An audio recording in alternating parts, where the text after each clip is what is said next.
నిజం చెప్తే ఎవ్వరు మాట్లాడలేరు, ఎవ్వరు కూడా వ్యతిరేకించలేరు, ఒక ఈ దొంగ క్రైస్తవుడు తప్ప, ఒక దొంగ బోధకుడు తప్ప ఎవ్వరు వ్యతిరేకించలేడు. చెప్తున్నాను, నిజం చెప్పు నిలబడి ప్రపంచంలో.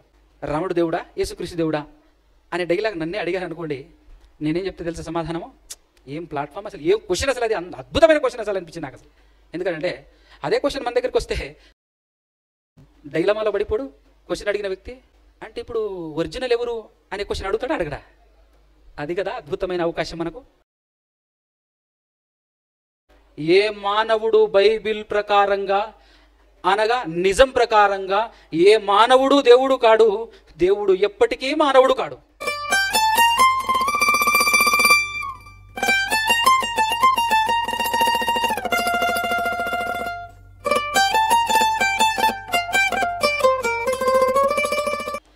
సర్వశక్తిమంతుడైనటువంటి సర్వోన్నతుడైనటువంటి మన అందరి కన్న తండ్రి అయిన ఆ దేవాది దేవునికి, ఆయన కుమారుడు మన రక్షకుడు యేసుక్రీస్తు ప్రభుల వారి ద్వారా పరిశుద్ధాత్మ సహాయముతోనే స్తుతి స్తోత్రాలు కృతజ్ఞతాస్తుతులు చెల్లించుచున్నాను. అదేవిధంగా ఆయన మాటలు వినాలి, విని జాగ్రత్తగా పరిశీలన చేయాలి, పరిశీలించి వాటి ప్రకారంగా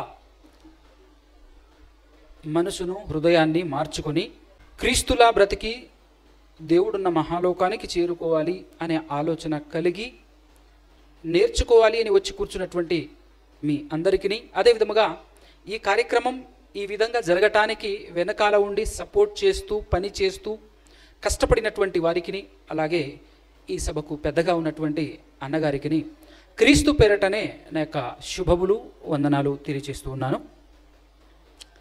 నేను ఎప్పుడు మాట్లాడినా ఎక్కడ మాట్లాడినా ఖచ్చితంగా మాట్లాడే ముందు ప్రార్థన అనంతరం సర్వోన్నతుడు సర్వశక్తిమంతుడైనటువంటి దేవునికి నేను క్రీస్తు ద్వారా క్రీస్తు నామములో స్తుతి స్తోత్రాలు తెలియచేస్తాను. అంటే ఏం చేస్తాను అని అంటే దేవుణ్ణి క్రీస్తు నామములో ఘనపరుస్తా, మహిమపరుస్తా, కృతజ్ఞతాస్తుతులు చెల్లిస్తా.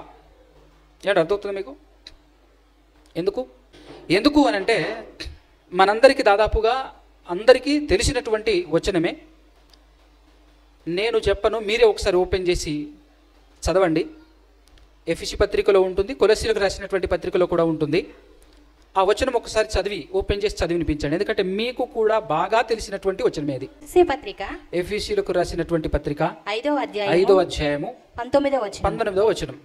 ఒకరినొకడు కీర్తనలతోనూ సంగీతములతోనూ ఆత్మ సంబంధమైన పాటలతోనూ హెచ్చరించుచు మీ హృదయములలో ప్రభువుని గూర్చి పాడుచు కీర్తించుచు మన ప్రభువైన యేసుక్రీస్తు పేరట.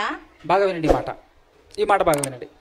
మన ప్రభువైన యేసుక్రీస్తు పేరట సమస్తమును గూర్చి బాగా వినండి మాట కూడా, సమస్తమును గూర్చి తండ్రి అయిన దేవునికి ఎల్లప్పుడూ కృతజ్ఞతాస్తుతులు చెల్లించుచు క్రీస్తునందలి భయముతో. ఇక్కడ వరకు చాలు. మీకు చెప్పాలనుకున్న విషయం అది, ఎల్లప్పుడూ కృతజ్ఞతాస్తుతులు. ఇంకొక మాట కూడా కొలస్సీలకు రాసినటువంటి పత్రిక 3వ అధ్యాయము 16వ వచనం అండి. 3:16 17వ వచనం చదవండి. మీలో సమృద్ధిగా నివసింపనీయుడి, మరియు మాట చేత గాని, ఇది కరెక్ట్ గా మనం వినాలి, మరియు మాట చేత గాని క్రియ చేత గాని మీరేమి చేసినను ప్రభువైన యేసు ద్వారా మీరు ఏమి చేసినను ఈ ప్రపంచంలో ఉదయం లేచినప్పటి నుంచి పడుకునేంత వరకు సంవత్సరానికి 365 రోజులు మీరు ఏదైతే చేస్తారో ప్రతి విషయంలో ఏం చేయాలట? మీరు ఏది చేసినను ప్రభువైన యేసు ద్వారా తండ్రి అయిన దేవునికి కృతజ్ఞతాస్తుతులు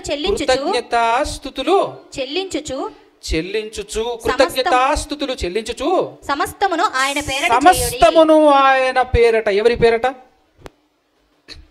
మీకు విషయం చెప్పనా? ఇది ఒక్కటి పాటించండి, పరలోకం ఎందుకు రాదు నన్ను అడగండి, నేను చెప్తా. ఇదొక్కటి పాటించండి, పరలోకం 100% చెప్తున్నా నేను. ఇదేంటి మిగతాదంతా అవసరం లేదా అనుకుంటున్నారేమో. నువ్వు చేసే ప్రతి పని ఎప్పుడైతే చేస్తున్నావో, ఏ పని అయితే చేస్తున్నావో అప్పుడు దేవుని కృతజ్ఞతాస్తుతులు చెల్లిస్తున్నావు అని అంటే, పాపం చేస్తూ కృతజ్ఞతాస్తుతులు చెల్లిస్తావా? చెల్లించగలవా? అంటే ఇదే పని కొనసాగితే పాపం చేసే ఆస్కారమే నీకు లేదు. అవునా? అద్భుతమైనటువంటి సూత్రం ఇది. అందుకోసమే ఇక్కడ ఈ విషయం మీకు ముందుగా నేను ఎందుకు చూపించాను అని అంటే, నేను బాగా బాధపడుతున్న విషయం, నా గుండెలు పిండేస్తున్నటువంటి విషయం ఏంటంటే, పిండేసి బాధతో కొన్నిసార్లు నేను ప్రసంగిస్తున్నప్పుడు ఎలా మాట్లాడతానంటే, ఈ మధ్య క్రైస్తవులు, పాస్టర్లు అనబడేటటువంటి వాళ్ళు ఏకంగా దేవుని మీద పగబట్టారు. ఎవరి మీద? ఒరిజినల్గా నేను ఈరోజు మాట్లాడబోయేటటువంటి టాపిక్ పేరు ఏంటంటే, దేవునిపై పగబట్టిన క్రైస్తవులు, పాస్టర్లు అనేది దీని టైటిల్. నిజమా కాదో చూద్దాం మనం. దేవునిపైనే పగబట్టినటువంటి వాళ్ళు ఎవరు? క్రైస్తవులం అనుకునేటటువంటి వారు, సేవకులు, పాస్టర్లు అనబడేటటువంటి వారే. ఎందుకు అనంటే, దేవుణ్ణి మహిమపరచడానికి, దేవుణ్ణి ఘనపరచడానికి, దేవునికి కృతజ్ఞతాస్తుతులు చెల్లించడానికే మనం బ్రతికి ఉన్నాం. అన్ని పనులు ఏ పని చేసినా నాకు అది కావాలి అంటున్నాడు దేవుడు. మనకు ఆజ్ఞాపించాడు. అది ఆజ్ఞాతిక్రమమే పాపం. ఆజ్ఞాపించాడు, నువ్వు ఏ పనన్నా చేయి మాటల ద్వారా. ఇప్పుడు నేను ప్రసంగిస్తున్నాను, ఇది ఒక పని, మాట ద్వారా చేసేటటువంటి క్రియ. కాబట్టి ఖచ్చితంగా స్టార్టింగ్లో నేనేం చేశాను? క్రీస్తు ద్వారా. ఎవరైనా నన్ను వచ్చి మీరు క్వశ్చన్స్ అడగొచ్చు. మీరు ప్రశ్నించినప్పుడు నేను జవాబు చెప్పే సందర్భంలో కూడా నేను ఖచ్చితంగా ఏం చేయాలి? క్రీస్తు ద్వారా దేవుణ్ణి మహిమపరచాలి. కానీ దేవుణ్ణే మరిచిపోయి, దేవుణ్ణే పక్కన పెట్టేసి, క్రీస్తే సర్వశక్తిమంతుడైన దేవుడు అని చెప్పేసి చెప్పటం బాధ కలగదా? అడుగుతున్నా. కలుగుతుందా కలగదా చెప్పండి? గుండెలు పిండే విషయమా కదా? మరి మీకు ఎట్లుందో నాకైతే తెలియదు, కానీ నాకు మాత్రం మామూలుగా ఉండదు, వేడెక్కుతుంది శరీరం మొత్తం, అట్లుంటుంది. దావీదు గారు దేవుణ్ణి ప్రజలందరి ముందు ఘనపరచాలని, మహిమపరచాలని ఒక చక్కటి ప్లాట్ఫామ్ ఏర్పాటు చేసింది ఎవరో తెలుసా? దేవుడే. ఎక్కడ? గొలియాతు ముందు. సిచ్యువేషన్ బాగా పండాలి, అందుకోసమే 40 days 40 రోజులు ఎదురులేని మనిషిగా రావటం, రంకెలేయటం, ఇంటికి రిటర్న్ వెళ్ళిపోవటం. ఎవరు? గొలియాతు. ఇశ్రాయేలు సైన్యంలో రాజులు, ఎత్తరులు చాలామంది ఉన్నా కూడా ఎవరికి సరిపోట్లే. అప్పుడు అక్కడికి వచ్చి దేవుణ్ణి మహిమపరచడానికి వచ్చాడు ఒక బాలుడు. ఎవరైనా? దావీదు గారు. వచ్చామన్నాడు, యుద్ధం నాది కాదు అని ఏం చెప్పాడు? మహిమపరిచాడా? 100%. ఆ తర్వాత ఇందాకలో అన్నగారు కూడా మాట్లాడుతూ ఫైనల్ లంచ్కు ముందు ఉన్నటువంటి ప్రసంగంలో, షద్రక్, మెషక్, అబేద్నగోలు అనేటటువంటి ముగ్గురు. ఒక సందర్భం వచ్చింది, ప్రపంచ వేదిక మీద దేవుణ్ణి ఘనపరచాలి, ప్రపంచ వేదిక మీద దేవుణ్ణి ఘనపరిచేటటువంటి ఒక చక్కటి ప్లాట్ఫామ్ మరలా రెడీ చేశాడు దేవుడు. అక్కడ దేవుణ్ణి నేను మహిమపరుస్తా, మేము మహిమపరుస్తామని చెప్పేసి ముగ్గురు నిలబడ్డారు. చక్కటి ప్లాట్ఫామ్, దాన్ని కరెక్ట్గా యూజ్ చేసుకొని నిలబడ్డారు ఆ ముగ్గురు. దేవుణ్ణి మహిమపరిచారా లేదా? ప్రాణం పోయినా, పీకలు తెగిబడినా, అగ్నిలో కాలిపోయినా వాస్తవమే చెప్పాలి అని నిలబడేటటువంటి వారు నిజమైన దేవుని భక్తులు, దేవుని సేవకులు. అవునా కదా? ఇలాంటి అనేకమైనటువంటి ప్లాట్ఫామ్స్ దేవుడు తన భక్తులకు అనుగ్రహిస్తూ ఉంటాడు. అప్పుడు ఖచ్చితంగా మనం చేయాల్సిన కార్యక్రమం ఏంటంటే దేవుణ్ణి గణపరచాలి, దేవుణ్ణి మహిమపరచాలి. అయితే రీసెంట్గా దేవుడే ఇద్దరిని చక్కటి ప్లాట్ఫామ్, దేవుణ్ణి మహిమపరచడానికి, దేవుణ్ణి ఘనపరచడానికి, దేవుడెవరో వాళ్లకు చెప్పి మనోనేత్రాలు వెలిగించటానికి అద్భుతమైన అవకాశం దేవుడు కల్పించాడు. ఒక ఇద్దరికి మనందరికీ తెలుసు, రైట్? మొదటి వ్యక్తి వెళ్ళాడు, దేవుడెవరో, ఆ నిజమైన అసలు సిసలైనటువంటి దేవుడెవరో చెప్పలేక చెమటలుగా వచ్చాడు రిటర్న్. సెకండ్ పర్సన్ వెళ్ళాడు, వెళ్ళి కూర్చున్నాడు, అడిగాడు ప్రశ్నలు. జనాలకు, ఈ వ్యక్తికి తెలుసు, కానీ జనాలకు భయపడి గుండె జారి మోకాల్లోకి వచ్చేసింది. ఆ భయాన్ని నవ్వుతూ కవర్ చేస్తూ నీ దేవుడు నీకే, నా దేవుడు నాకే, ఇలా మాట్లాడినప్పుడు కోపం రాదంటారా? ఎంత చక్కటి అవకాశం నీకు ఇచ్చాడు దేవుడు, ఏం చేసొచ్చావు? అసలు నువ్వు క్రైస్తవుడివా? నేను క్రైస్తవుడు అనొచ్చా? సేవకుడు, పాస్టర్ అనేది పక్కన పెట్టు, అసలు నువ్వు క్రైస్తవుడివా? అవునా కదా? ఎందుకు ఈ మాట నేను మాట్లాడుతున్నాను అంటే, దేవుడు శరీరాలకు తండ్రులు చాలామంది ఉండొచ్చు. నీ తండ్రి వేరు, నా తండ్రి వేరు, ఓకే. కానీ ఆత్మలకు ఎంతమంది తండ్రులు ఉన్నారు చెప్పండి? ఆ విషయం బైబిల్ చెప్పలే, చదవలే బైబిల్లో ఎప్పుడు ఎన్నడు? ఆత్మలకు తండ్రి ఎంతమంది అండి? అది ఎందుకు చెప్పలేకపోయినావు? నీ దేవుడు నీకు, నీ దేవుడు దేవుడు కాదు అన్నంత మాత్రాన దేవుడు కాకుండా పోడు, నా దేవుడు దేవుడు కాదు అన్నంత మాత్రాన నా దేవుడు దేవుడు కాకుండా పోడు అని మాట్లాడుతున్నాడంటే, ఇలా మాట్లాడుతున్నటువంటి వాళ్ళకు బైబిల్ తెలుసా చెప్పండి? నేను కొంచెం ఘాటుగా మాట్లాడాలనిపిస్తుంది నాకు. ఎందుకో తెలుసా? తగలాలి చురుకు అని, బాధతో, వాళ్ళ మీద ద్వేషంతో కాదు, కోపంతో కాదు, కానీ బాధ ఎక్కువై, అది కూడా నేను బైబిల్లో ఉన్న పదాలే వాడతా, వేరే వాడను. బైబిల్లో తప్పు చెప్పేవారు, తప్పు మాట్లాడేటటువంటి వారిని దొంగలు, దుర్మార్గుడు, సాతాను, అపవాది కుమారుడు, భ్రష్టుడు, క్రీస్తు విరోధి అనే కదా చెప్పింది. అయ్యే చెప్తున్నా నేను. ఎందుకంటే కొంతమంది మీరు చాలా ఘాటుగా మాట్లాడుతున్నారు, చాలా నిందలతో కూడిన, నిందలు ఎట్లయితుంది ఇది? అవునా కదా? వాస్తవాలు. బైబిల్ ఏం చెప్పింది? తప్పు బోధిస్తే దొంగ అన్నది. నేను అదే చెప్తున్నా, కొత్త పదం, బైబిల్లో లేని పదం కాదు కదా. అందుకోసమే ఈ దొంగలకు చెప్తున్నాను. దొంగలు దేవుణ్ణి మహిమపరచడం చేతగాక ఉన్న ఆజ్ఞను అతిక్రమించేసి నీ దేవుడు వేరు, నా దేవుడు వేరు, నీ దేవుడు నీ దేవుడే, నా దేవుడు నా దేవుడే అన్నవాడు పాస్టర్ ఎట్లయితాడు? పాస్టర్ ఎట్లయితాడు అంట నేను. విశ్వానికి దేవుడు ఒక్కడే అని చెప్పలేకపోయినావు నువ్వేమో స్కాలర్వి, నువ్వేమో పాస్టర్వి, నువ్వేమో బైబిల్ పండితుడివి, నువ్వు బైబిల్ చదువుకున్నావా అసలు? అవునా కదా? బైబిల్ ఏం చెప్పింది? ఇదంతా చూసిన తర్వాత నాకు ఒకటి అనిపించింది, ఒకవేళ ఇలాంటి ఇంటర్వ్యూలు పౌలు గారినే చేసి ఉంటే ఎట్టుండేది? పౌలు గారిని పిలిచి ఇంటర్వ్యూ చేసి ఉంటే ఎట్టుండేది? ఇంటర్వ్యూ చేసిన వ్యక్తికి బాప్తిస్మం ఇచ్చుట్టేటోడు. అవునంటారా కాదంటారా చెప్పండి? ఇంటర్వ్యూకి ఎవరైతే పిలిచారో అతన్ని నిల్లబెట్టి బాప్తిస్మం ఇచ్చి, ఎందుకంటే ఈయన మామూలు వ్యక్తి, ఇంటర్వ్యూ పిలిచినటువంటి వ్యక్తి, ఒక జర్నలిస్ట్. కానీ పౌలు గారిని ఇంటర్వ్యూ చేసింది ఎవరో తెలుసా? పిలిపించి మరి అధిపతులు. పిలిస్తే ఈయన మాట్లాడుతున్న మాటలకు వాళ్ళు ఏమైపోయారో తెలుసా? కొద్దిసేపు ఇక్కడే నిల్చుంటే నాకు బాప్తిస్మం ఇచ్చేటట్టున్నవే నువ్వు అన్నాడు ఆయన. నన్ను క్రైస్తవునిగా నన్నేం క్రైస్తవునిగా మార్చాలని చూస్తున్నావు నువ్వు అని అంటే అర్థమేంటి? దాని అర్థమేంటి? అమ్మో, ఇంకోసేపు మాట్లాడితే ఖచ్చితంగా బాప్తిస్మం ఇచ్చేస్తాడు ఈయన. పక్క నేను తీసుకుంటా, నాకే అర్థం కాకుండా నేను బాప్తిస్మం తీసుకుంటా పక్క అని చెప్పి వెళ్ళిపోయాడు ఆయన. అట్టుండొద్దు. నువ్వు వాక్యం చెప్తే, నువ్వు నిన్ను అడిగి, నీ క్వశ్చన్ అడిగినా, ఇంటర్వ్యూలోనైనా, వాక్యం చెప్పేటప్పుడైనా, ఏ పని చేసినప్పుడైనా, ఎప్పుడైనా సరే ఏం చేయాలన్నాడు బైబిల్? ఏం చేయమని చెప్పింది? ఏం చేయమని చెప్పిందండి? యేసు ద్వారా దేవుణ్ణి మహిమపరచమని చెప్తే నువ్వేంటి? అవునా కదా? యేసు ద్వారా ఏం చెప్పాలి? క్రీస్తు నామములో దేవుణ్ణి మహిమపరిచి రావాలి. ఒకవేళ అలాంటి క్వశ్చన్, అసలు ఎంత అద్భుతమైన క్వశ్చన్ తెలుసు అది? రాముడు దేవుడా, యేసుక్రీస్తు దేవుడా అనే డైలాగ్ నన్నే అడిగాను అనుకోండి, నేనేం చెప్తే తెలుసా సమాధానము? ఏం ప్లాట్ఫామ్ అసలు, ఏం క్వశ్చన్ అసలు, అది అద్భుతమైన క్వశ్చన్ అసలు అనిపించింది నాకు అసలు. ఎందుకంటే అదే క్వశ్చన్ మన దగ్గరికి వస్తే ఇద్దరు కాదంట, డైలమాలో పడిపోడు క్వశ్చన్ అడిగిన వ్యక్తి. అంటే ఇప్పుడు ఒరిజినల్ ఎవరు అనే క్వశ్చన్ అడుగుతాడా అడగడా? అది కదా అద్భుతమైన అవకాశం మనకు. ఇద్దరు కాదు, ఏ మానవుడు బైబిల్ ప్రకారంగా అనగా నిజం ప్రకారంగా ఏ మానవుడు దేవుడు కాడు, దేవుడు ఎప్పటికీ మానవుడు కాడు అనే వాస్తవం ఆ ప్లాట్ఫామ్లో చెబితే కొంతైనా ఆలోచించబడలేదు ఆయన. ఖచ్చితంగా ఆలోచనలో పడిపోతారు ఎవరైనా ప్రపంచంలో అది వింటున్నటువంటి వారందరూ. దేవుడు అంటే ఏమనుకుంటున్నారు బ్రదర్? అవతారం ఎత్తుకొని రాడు, దేవుణ్ణి అంత చిన్నగా చూడకు. మనుషుల మధ్య, మనుషుల వల్ల ఏర్పడినటువంటి సమస్యలు, అది పాపం కావచ్చు, ఇంకోటి కావచ్చు, ఏమైనా కావచ్చు, వాటిని సాల్వ్ చేయటానికి దేవుడే దిగి వచ్చేంత గొప్ప సమస్య మానవులు సృష్టించగలరా? అవునా కదా? కనుసైగలతో ఈ సమస్యలని సాల్వ్ చేయగలడు, అది దేవుడు అంటే. సర్వశక్తిమంతుడు అని అంటే అర్థం ఏంటి? భూలోకంలో ఒక మనిషిని పుట్టించి ఆ మనిషి చేత మిగతా వాళ్ళందరినీ ఉద్ధరించలేడా? మిగతా వాళ్ళందరినీ కాపాడలేడా? ఉన్న సమస్యను సాల్వ్ చేయలేడా?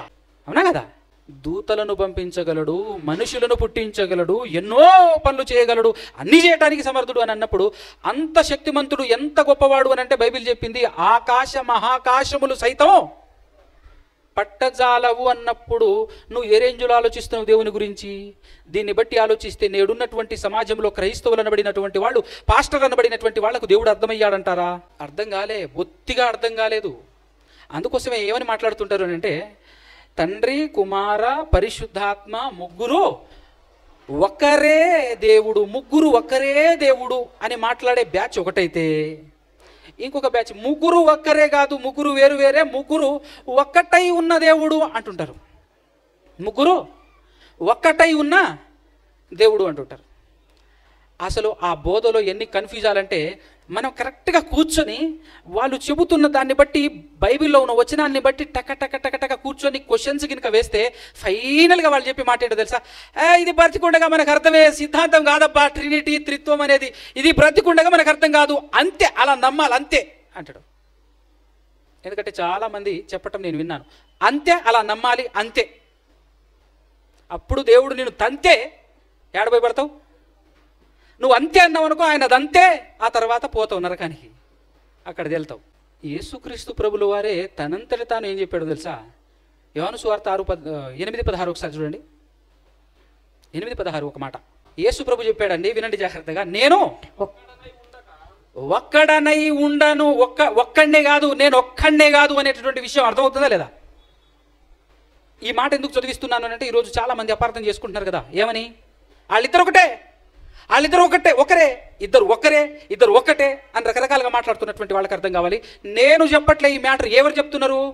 నేను స్వయంగా యేసు ప్రభు మాట్లాడుతున్నాడు. హలో, నేను ఒక్కడనై ఉండక నేను నన్ను పంపిన తండ్రియు కూడా, నన్ను పంపిన తండ్రియు కూడా నున్నాము గనుక. అంటే ఎంతమంది ఉన్నారని చెప్తున్నారు ఆయన?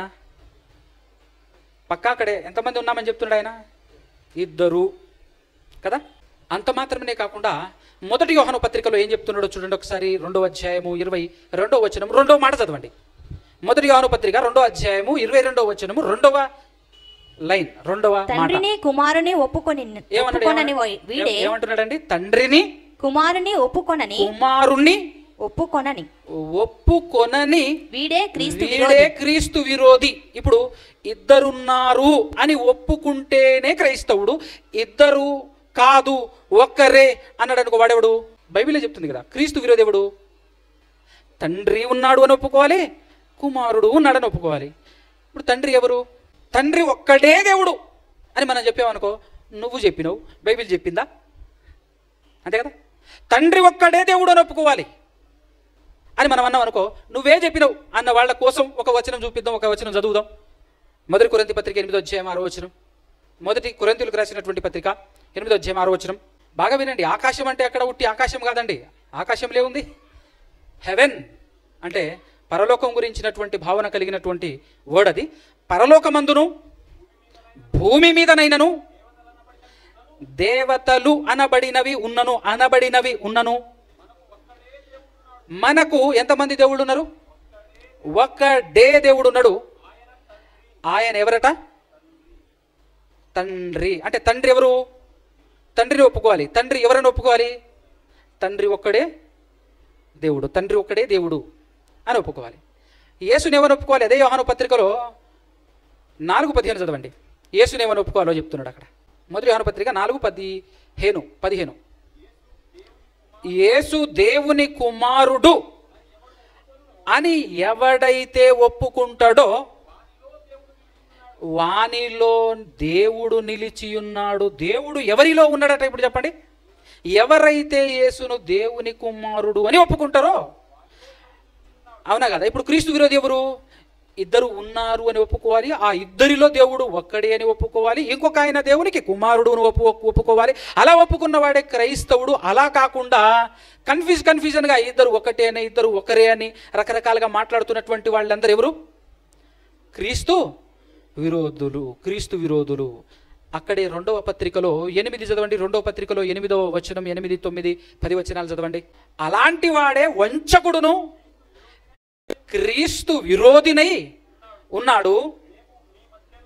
మేము మీ మధ్య నెరవేర్చిన కార్యములను చెడగొట్టుకొనక మీరు పూర్ణ ఫలము పొందునట్లు జాగ్రత్తగా చూచుకొనుడి అని చెప్పి నెక్స్ట్ ఏం చెప్తున్నాడు చూడండి ఒకసారి. ఇప్పుడు జాగ్రత్తగా ఈ మాట వినాలి. క్రీస్తు బోధ యందు నిలిచి ఉండక, అది మీరు పాయింట్అవుట్ చేయాల్సిన విషయం. క్రీస్తు బోధ యందు నిలిచి ఉండక క్రీస్తు బోధలో నిలబడి ఉండకుండా దానిని విడిచి ముందుకు సాగు ప్రతి వాడును దాన్ని విడిచి ముందుకు సాగు ప్రతివాడును దేవుణ్ణి అంగీకరింపని వాడు. అర్థమవుతుందా? దేవుణ్ణి అంగీకరింపని వాడు. ఇప్పుడు అంగీకరించారా? ఇంటర్వ్యూకి వెళ్ళినటువంటి వాడు దేవుణ్ణి అంగీకరించారా? చెప్పండి మీరు. అసలు వాళ్ళకు దేవుడు ఎవరో తెలుసా? ఎవరి ద్వారా? క్రీస్తు ద్వారా దేవుణ్ణి మహిమపరచాలి, క్రీస్తు ద్వారా ప్రతి విషయంలో దేవుణ్ణి కనపరచాలి, దేవునికి కృతజ్ఞతాస్తుతులు చెల్లించాలి అని అంటే అసలు దేవుడు అనేవాడే లేడు అని చెప్పేసి దేవుణ్ణి పక్కకు నెట్టేసి ఓన్లీ మొత్తం ఎవరయ్యారంటే యేసుక్రీస్తు ప్రభులు వారు అని అలా కూడా చెప్పట్లేరు. యేసయ్య. ఒరిజినల్గా బైబిల్లో యేసయ్య అనే వ్యక్తి లేరు. మీకు తెలుసో లేదో? అవునా కదా? ఇలా మాట్లాడితే మళ్ళీ రకరకాలుగా ఆలోచిస్తారు మీరు ఎవ్వరు ఎట్లా ఆలోచించినా నేనైతే జనాలను సంతోషపెట్టడం కోసం నేను మాట్లాడను, బోధ చేయను. ఎవరు ఉన్నా లేకపోయినా, ఒక్కరున్నా నలుగురున్నా, అసలు ఎవరు లేకపోయినా, ఒక నోవాహులా, ఒక శద్రక్ మెషక్ అబేద్నెగోలా వారిలా అలానే సాగిపోతా అంతే. జనాలకు భయపడి మాట మార్చను, బోధ మార్చను. కాబట్టి ఇక్కడ ఏం చెప్తున్నాడు? దేవుణ్ణి అంగీకరింపని వారిలో ఎవరెవరు ఉన్నారు చెప్పండి. ఇప్పుడు ఎవరైతే, ఎందుకంటేనండి ఖచ్చితంగా క్రీస్తు ద్వారా దేవుణ్ణి మహిమపరచాలి అని అన్నప్పుడు ఇద్దరు కనబడుతున్నారు అందులో. మనం నమ్మే విశ్వాసంలో కూడా రక్షణ ఎలా వస్తుంది అని అన్నప్పుడు ఇంతకుముందు అన్నగారు మాట్లాడారు రెండో ప్రసంగంలో.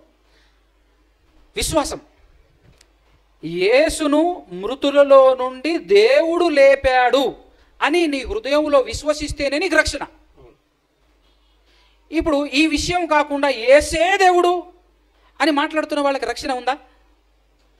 అలా మాట్లాడుతున్న పాస్టర్లు అందరూ రావాలి రక్షణ పొందటానికి. అవునంటారా కాదంటారా? అలాంటి వాళ్ళు ఎవరికి కూడా ఏం లేదు, 100% రక్షణ లేదు. మీరు జనాలకు భయపడ్డారు అనుకో, మీరు పరలోకం పోరు. నిజం చెప్తున్నా. జనాలకు భయపడి కనుక వెనకాల ఉండిపోయారనుకో, వాము ఇప్పుడు మళ్ళా భాషను తీసుకోవాలా అన్నావనుకో, నీకు పరలోకపు గేట్లు కాదు కదా, దరిదాపుల్లో కూడా దేవుడు నిన్ను రానియడు అనేది మాత్రం వాస్తవం. ఎందుకు ఈ మాట చెప్తున్నానంటే, ఏ పాపి పరలోకం పోడు అని నీకు కూడా తెలుసు. ఇంతకు పాపం అంటే ఏంటి? ఆజ్ఞ. మరి నువ్వు ఎన్ని ఆజ్ఞలు అతిక్రమించావో చూసుకో ఒక్కసారి. యేసుక్రీస్తు ద్వారా దేవుణ్ణి కృతజ్ఞతాస్తుతులు ప్రతి విషయంలో చెల్లించాలంటే నువ్వు ఒక విషయంలో కూడా చెల్లించకపోతివి. మొత్తం యేసయ్య అంటివి, యేసుప్రభు అంటివి. నువ్వు పాపి, నువ్వు పరిశుద్ధుడు ఎట్లయితావు? నువ్వు పక్కా పచ్చి పాపివి నువ్వు. అవునంటారా కాదంటారా చెప్పండి. అంత మాత్రమే కాకుండా బాప్తిస్మం ఎలా తీసుకున్నావు? నువ్వు యేసును పూర్ణ హృదయముతో దేవుని కుమారుడైన క్రీస్తు అని నమ్మితేనే నువ్వు బాప్తిస్మం తీసుకోవాలి, లేకపోతే నేను బాప్తిస్మం ఇవ్వను, అలా నమ్మితేనే నేను బాప్తిస్మం ఇస్తాను అని చెప్పాడు బైబిల్లో. ఎవరు? ఫిలిప్పు గారు. అయ్యా నేను బాప్తిస్మం తీసుకోవడానికి సిద్ధం, మరి ఏమైనా ఆటంకాలు ఉన్నాయని అడుగుతాడు ఆయన. అప్పుడు అంటాడు, నువ్వు నేను చెప్పినట్టు ఖచ్చితంగా హృదయపూర్వకంగా నమ్మితేనే పొందొచ్చు, లేకపోతే నువ్వు పొందకూడదు, నేను ఇవ్వకూడదు. ప్రామాణికం అండి అది. బైబిల్ మనకు ప్రామాణికం కదా. ఎందుకంటే రేపు ఇప్పుడు మనం ఏదైనా తప్పు చేసి కోర్టులోకి వెళ్ళామనుకో, ఏ విషయాన్ని ఏ పుస్తకాన్ని ఆధారం చేసుకొని లాయర్ కానీ జడ్జి కానీ మనకు శిక్ష వేస్తాడు చెప్పండి? భారతదేశంలో నువ్వు పుట్టి పెరిగావు కాబట్టి భారతదేశ రాజ్యాంగం ప్రకారంగా అందులో చూసి నీకు ఏ శిక్ష వేయాలో అందులో చూసి నీ శిక్షకు తగినట్టు, నువ్వు చేసిన పాపానికి, నువ్వు చేసిన తప్పుకు తగిన శిక్ష ఏమై ఉందో చక్కగా ఎక్కడ చెక్ చేసుకుంటాడు ఆయన? ఎక్కడ చెక్ చేసుకుంటాడు చెప్పండి? చట్టంలో.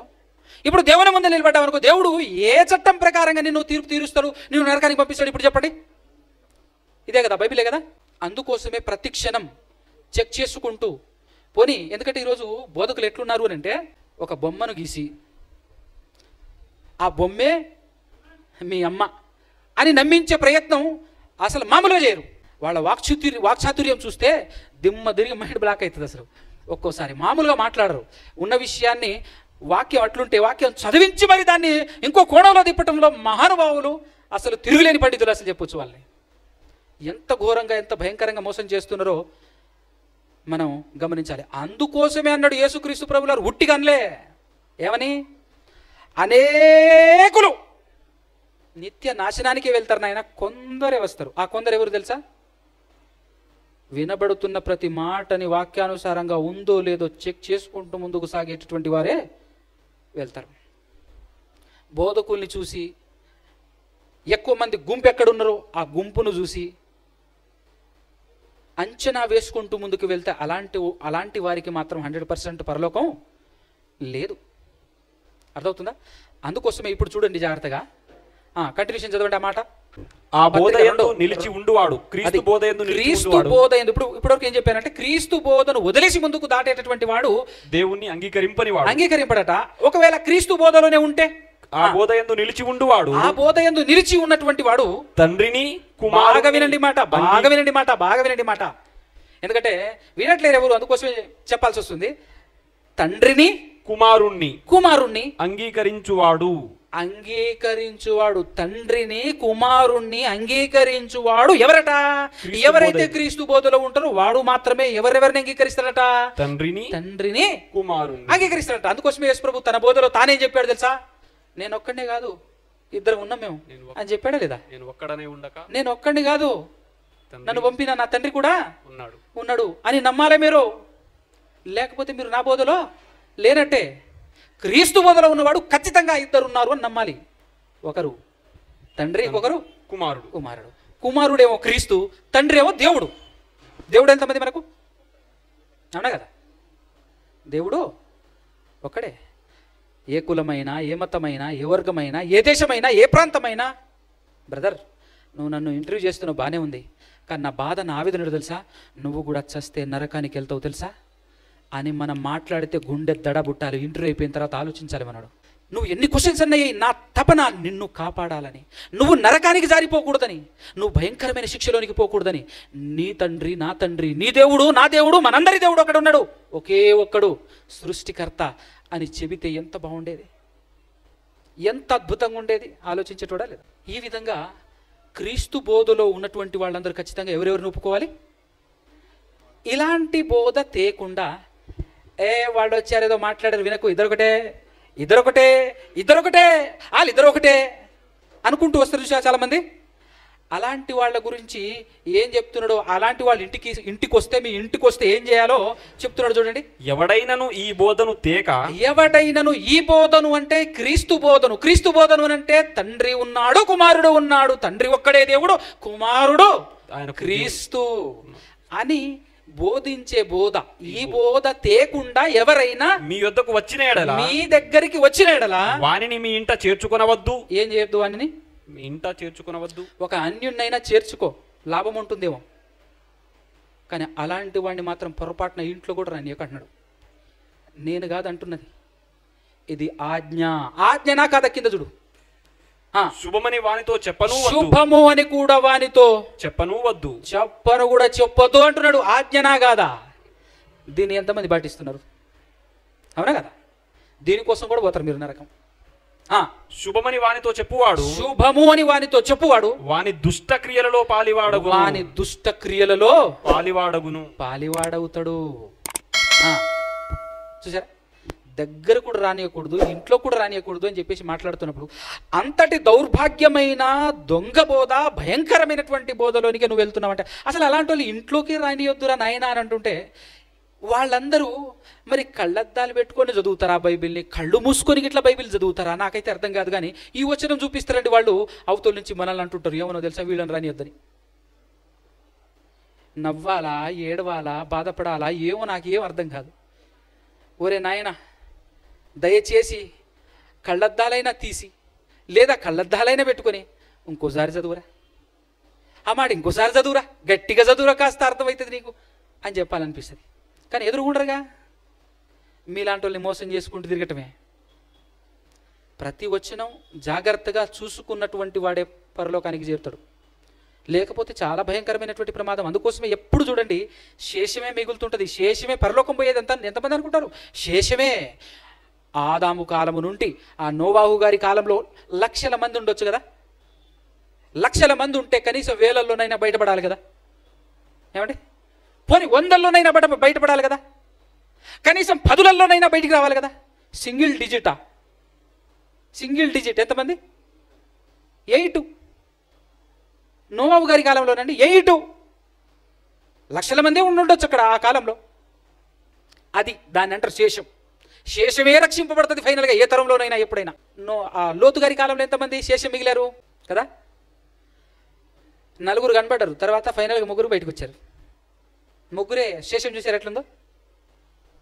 ఆ తర్వాత కనాను ఇశ్రాయేలు ఐగుప్తు దేశం నుంచి కనానుకు నడిపిస్తున్నటువంటి మోషే గారు నడిపిస్తున్నటువంటి కాలంలో 6,03,550 మంది కాల్బలం నడిస్తే శేషం ఎంత మిగిలింది చెప్పండి మీరు. ఇది చాలా అన్యాయంలో అనిపించట్లే. Single డిజిట్లేనండి, single డిజిట్లే. ఈ కాలంలో మేమేదో అది ఇది అని అనుకుంటున్నారేమో. ఆలోచించుకోండి, సింగిల్ డిజిటే ప్రతి తరంలో. కాబట్టి నువ్వు నేను ఎట్లుండాలి? భయపడుతూ, జనాలకు భయపడి బోధలు మార్చుకుంటూ వెళ్ళటం కాదు. కరాఖండిగా వాస్తవం ప్రపంచం ముందు నిలబడి, అసలు వాస్తవం ఏంటంటే నిజం చెప్తే ఎక్కడ వ్యతిరేకత రాదు. నిజం చెప్తే ఎవ్వరు మాట్లాడలేరు, ఎవ్వరు కూడా వ్యతిరేకించలేరు. ఒక ఈ దొంగ క్రైస్తవుడు తప్ప, ఒక దొంగ బోధకుడు తప్ప ఎవ్వడు వ్యతిరేకించలేడు. చెప్తున్నాను, నిజం చెప్పు, నిలబడి ప్రపంచంలో. నా జీవితంలో ఒక సందర్భం జరిగింది. ఒడిస్సా ప్రాంతం ఎట్లుంటుందో తెలుసు కదా. క్రైస్తవులు వెళ్ళి సువార్త చెప్తే ఎట్లుంటుంది? చాలా భయంకరంగా ఉంటుంది కదా. ఒక సందర్భంలో నేను కూడా వారం రోజులు ఒడిశా ప్రాంతాలలో సువార్త సేవ చేయటానికి అని చెప్పేసి కొంతమందికి వెళ్ళాము. అందులో యేసే దేవుడు అని నమ్మేటటువంటి వాళ్ళు ఉన్నారు, దేవుడు ఒక్కడే అని నమ్మేటటువంటి అలాంటి వాళ్ళు ఉన్నారు. కొంతమంది వెళ్ళాము, బోధ చేసుకుంటూ ఊరూరు కరపత్రాలు పంచుకుంటూ చెప్పుకుంటూ అంటే బార్డర్ అనమాట. అది మన ఆంధ్రకు ఒడిశాకు బార్డర్ కాబట్టి కాస్త వాళ్ళకు తెలుగు అర్థమవుతుంది. సో చెప్పుకుంటూ వెళ్తే ఆ కరపత్రం ఇచ్చాను. నాతో పాటు కొంతమంది సహోదరులు ఉన్నారు. ఇచ్చుకుంటూ పోతుంటే ఒక ఆవిడ అది చూసి పరిగెత్తుకుని వచ్చిందండి నా దగ్గరికి. పరిగెత్తుకొని వచ్చింది. తన చేతిలో పొరక ఉంది. ఆ పొరక రివర్స్ పట్టుకొని ఎత్తింది చెయ్యి ఎత్తి ఇక 100% నేను కూడా ఫిక్స్ అయిపోయినా, ఈరోజు నేను దెబ్బలు తింటున్నా అంతే, ఫైనల్ అని అనుకొని నిలబడ్డా అంతే. వచ్చి సైలెంట్గా వచ్చి కొట్టట్లేదు. నిన్న మొన్న పుట్టినోడు మీ యేసయ్య దేవుడైతే మా వాళ్ళు ఏం కావాలరా అని చెప్పి చెప్పుకుంటూ వస్తుంది. యేసు దేవుడు అని ఎవరు చెప్పారు తెలియదు కన్నా ఒకటే మాట లోపలనే అట్టనే ఆగింది. ఏమన్నావు అన్నది. యేసు దేవుడు అని ఎవరు చెప్పారు నీకు అన్నా.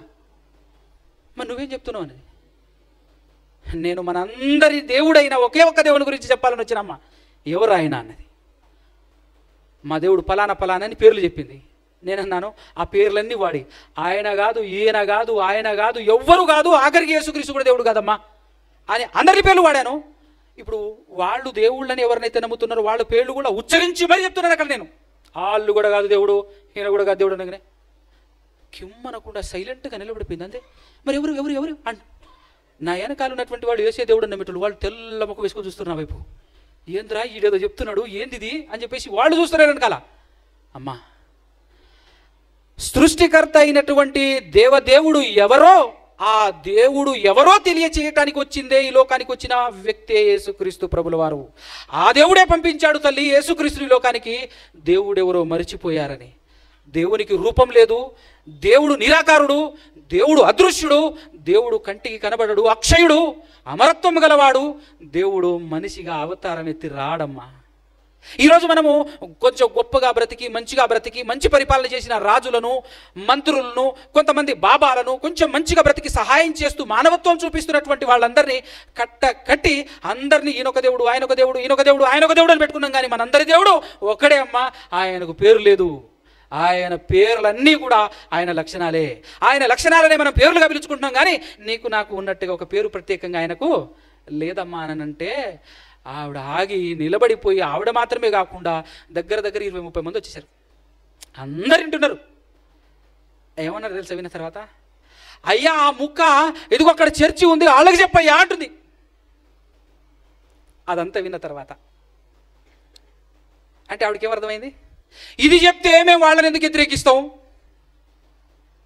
ఇది కదా కరెక్ట్ విషయం. భలే చెప్పినావు, నువ్వు కరెక్ట్ చెప్పినావయ్యా, నీలా చెప్పినోడు ఎక్కడ వినలేదు, మేము ఎక్కడ చూడలే, బాగా చెప్పినావు అని చెప్పేసి వాళ్ళు ఆనందపడుతున్నారా?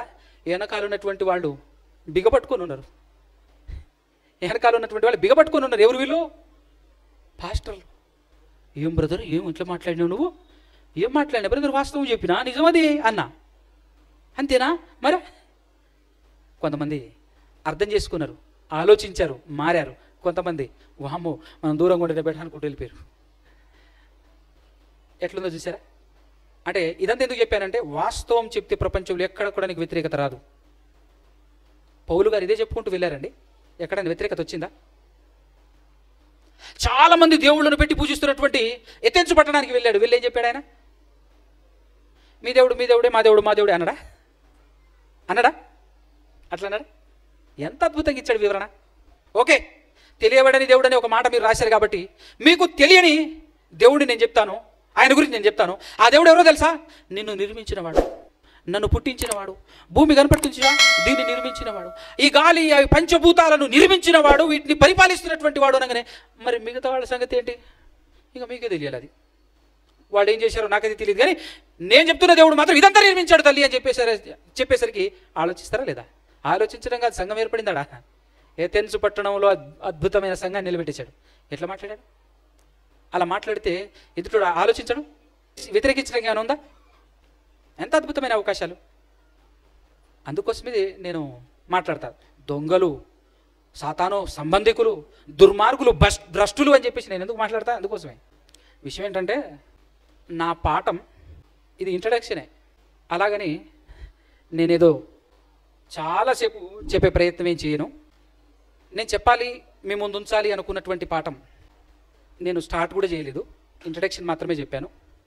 ఎందుకు ఇది చెప్పాలి అని అనిపించింది అని అంటే, ఒక నిజ క్రైస్తవులముగా నిజ దేవుణ్ణి చెప్పాల్సిన సమయం ఆసన్నమైంది. ఎందుకు అనంటే మేము క్రైస్తవులమని చెప్పబడుతూ మేము పాస్టర్లము సేవకులమని మాట్లాడుతున్నటువంటి వాళ్ళందరూ తప్పిపోయారు. మ్యాక్సిమం దేవుణ్ణి మర్చిపోయారు, దేవుణ్ణి పక్కన పెట్టారు, దేవుణ్ణి కంప్లీట్గా వదిలేసి అన్నీ ఈయనే అని చెప్పేసి ఈరోజు ఏం చేస్తున్నారు? అసంపూర్ణమైనటువంటి సువార్త ప్రకటిస్తున్నారు. నిత్యజీవం రావాలంటే యేసుక్రీస్తు ప్రభువారే స్వయంగా ఏం చెప్పాడు? అద్వితీయ సత్య దేవుడవైన నిన్నును నీవు పంపించిన యేసుక్రీస్తును తెలుసుకోవటమే నిత్య జీవం అని యేసుప్రభు చెప్తే యేసుప్రభు మాటని ఇవ్వడం లెక్క చేస్తున్నాడా? మళ్ళీ వీళ్ళే పెద్దలు, మహానుభావులు, గొప్ప గొప్ప స్పీకర్లు, గొప్ప గొప్ప సేవకులు, పండితులుగా ఫోజులు సమాజం ముందు యూట్యూబ్లలో. కానీ వాస్తవం తెలుసా మీకు? అసలు మీరు ఎవరైనా నిత్యజీవం పొందుతారా? అసలు ఖచ్చితంగా ఇద్దరిని చూపించాలి, అది క్రీస్తు బోధ. ఆ ఇద్దరిలో ఒక్కడే దేవుడు అని చూపించాలి, అది క్రీస్తు బోధ. ఆ ఇద్దరి గురించి తెలుసుకుంటే తప్ప నీకు నిత్యజీవం లేదు, పరలోకం రాదు, అది క్రీస్తు బోధ. ఆ క్రీస్తు బోధలో ఈరోజు ఎంతమంది ఉన్నారు? ఎంతమంది ఉన్నారండి? అసలు సిసలైనటువంటి దేవుడు, నిజమైన దేవుణ్ణి పరిచయం చేయడానికి తన మాటల్లోనూ తన చేతల్లోనూ దేవుణ్ణి చూపిస్తూ తిరిగాడు యేసుక్రీస్తు ప్రభుల వారు. మనకు మాదిరి చూపించాడు. అంటే మనం కూడా ఏం చేయాలి? క్రీస్తు ద్వారా నిజమైన దేవుణ్ణి చూపిస్తూ మనం తిరగాలి, మనం మాట్లాడాలి, మన ప్రసంగం అన్నీ జరగాలి. ఖచ్చితంగా దేవుడు లేకుండా ఓన్లీ క్రీస్తును ప్రకటించిన పాపమే, క్రీస్తు లేకుండా ఓన్లీ దేవుణ్ణి ప్రకటించిన పాపమే. అది ఇద్దరి గురించి చెప్పాలి, ఇద్దరి గురించి పరిచయం చేసింది బైబిల్.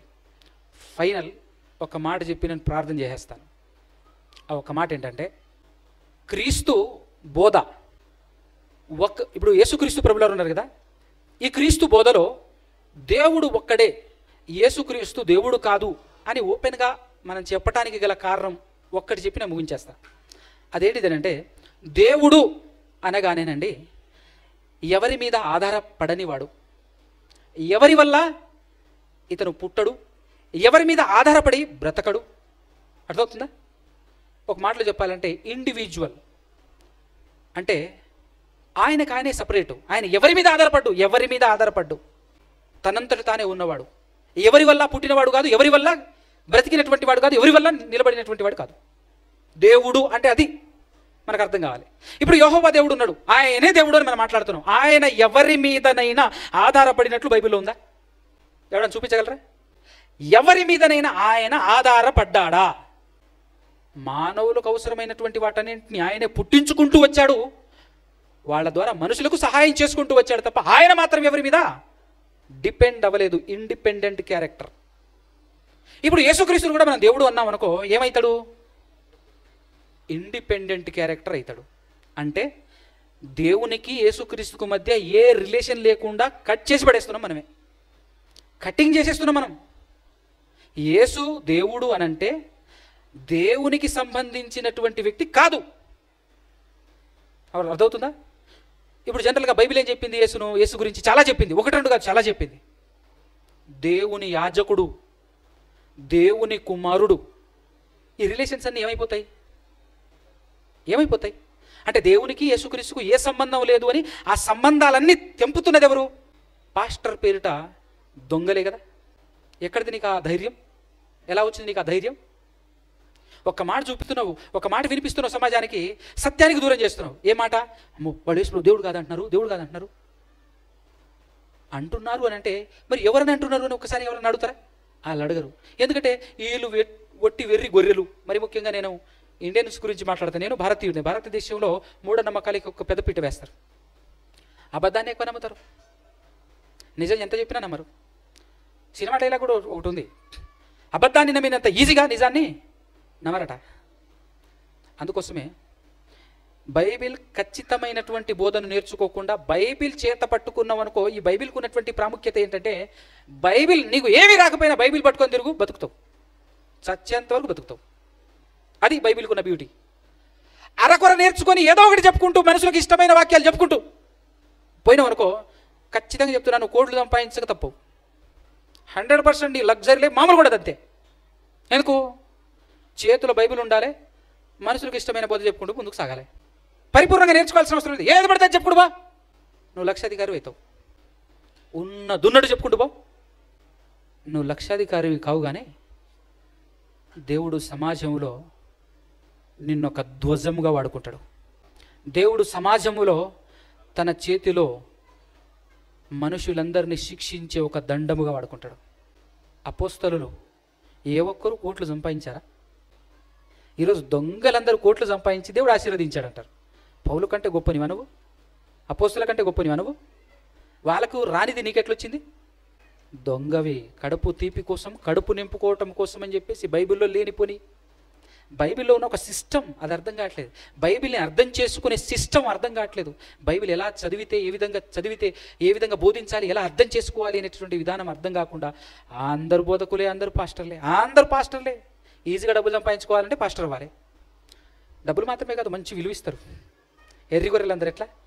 దేవుడిని ఎవరు లెక్క చేయరు. దేవుడిని పక్కన ఎట్టేసి అయ్యగారు వచ్చారు అని చెప్పేసి హారతులు ఇవ్వటమే తక్కువ, అన్నీ చేస్తారు. ఇక అంత గౌరవం ఉంటుంది. కాబట్టి మరీ ఇంత మూఢనమ్మకాల్లోనికి మీరు వెళ్ళకూడదు. వాక్యాన్ని పరిశీలించిన వాడిదే పరలోకము, వాక్యాన్ని ఆలోచించేటటువంటి వ్యక్తిదే పరలోకము. కాబట్టి జాగ్రత్తగా మీరు ఆలోచించండి. ఎందుకంటే కామ్గా, కూల్గా, నిమ్మలంగా, ప్రశాంతంగా చెప్పుకుంటూ వెళ్ళే విధానం కూడా నాకు తెలుసు, నేను అలా చెప్తా.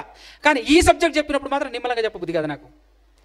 సురుక్కు వేసుకుంటూ వెళ్తేనే బాగుంటుంది అనిపిస్తుంది. అందుకోసమే తగిలిస్తూ ఉంటా అంతే. వాస్తవం చెప్పేటప్పుడు నిజానికి పవర్ ఎక్కువ, బలం ఎక్కువ. నిజం నీ చేతిలో ఉంటే నీ కాన్ఫిడెంట్ లెవెల్ వేరే ఉంటుంది, వేరే లెవెల్ అది. అంతే. ఎవరైనా కానీ ఎవ్వరు భయపడరు. అందుకోసం నిజాన్ని చేత పట్టుకున్నటువంటి శద్రక్, మెషక్, అబేద్నెగోలు భయపడ్డారు. చక్రవర్తికి చుక్కలు చూపించారు కానీ వాళ్ళు భయపడరు. అంతే. దావీదు ఈయన చిన్నవాడే కానీ గొలియాతు రేంజ్లో ఉన్నాడు, మోకాల దగ్గర ఉన్నాడు దావీదు గారు, కానీ భయపడ్డా? భయం ఉండదు నిజం చేతిలో ఉంటే, ఎవ్వడికి భయపడం. నిజానికి ఉన్న పవర్ అట్లాంటిది. మీరు కూడా నిజంలో ఉండాలి, సర్వసత్యంలో మీరందరూ నడవాలి అనేది నా ఆశ, ఆకాంక్ష. దేవుని కోరిక అది. యేసుక్రీస్తు ప్రభుల వారి ఆశ అది. ఆ విధంగా నేను మనమందరం బ్రతకాలని కోరుకుంటూ చిన్న మాటలు ముగిస్తున్నాను. కళ్ళు మూసుకొని తల్లించినట్టు చిన్న ప్రార్థన చేసుకుందాం. పరిశుద్ధుడా పరమాత్ముడా పరమందు వాసీనుడా సకలాశీర్వాదాలకు కారణభూతుడైన తండ్రి, ఇదిగో నాయనా, ఇప్పటి వరకు మీరు మాతో మా ద్వారా మాట్లాడారు తండ్రి. మీరు ఒక్కరే దేవుడు అని నమ్మటం మంచిది అని, మీరు లోకానికి పంపించింది మీ ప్రియ కుమారుడినే అని తెలుసుకున్న వారికి మాత్రమే పరలోకం ఉంది అని మీరు మాకు తెలియచేసిన ఈ వాస్తవమును బట్టి స్తోత్రాలు తండ్రి. ఈ వాస్తవాన్ని ప్రస్తుత సమాజంలో ఖచ్చితంగా అనేకులకు వినిపించేటటువంటి ఆ భాగ్యమును మాకు అనుగ్రహించినందుకు స్తోత్రాలు, కృతజ్ఞతాస్తుతులు చెల్లించుచు తండ్రి. ఇక ముందు కూడా ఇదే విధముగా అనేకులకు తెలియచేస్తూ ముందుకు సాగే భాగ్యం అందరికీ అనుగ్రహించమని ఇక్కడ ఉన్నటువంటి వాళ్ళందరినీ మీ హస్తాలకు అప్పగించుకోవచ్చు. మీ ప్రియ కుమారుల్లో ఒక రక్షకుడు యేసు ప్రభు పరిశుద్ధ నామములోనే ప్రార్థన అడిగి పొందుకొని ఉన్నాము కదా తండ్రి. ఆమేన్.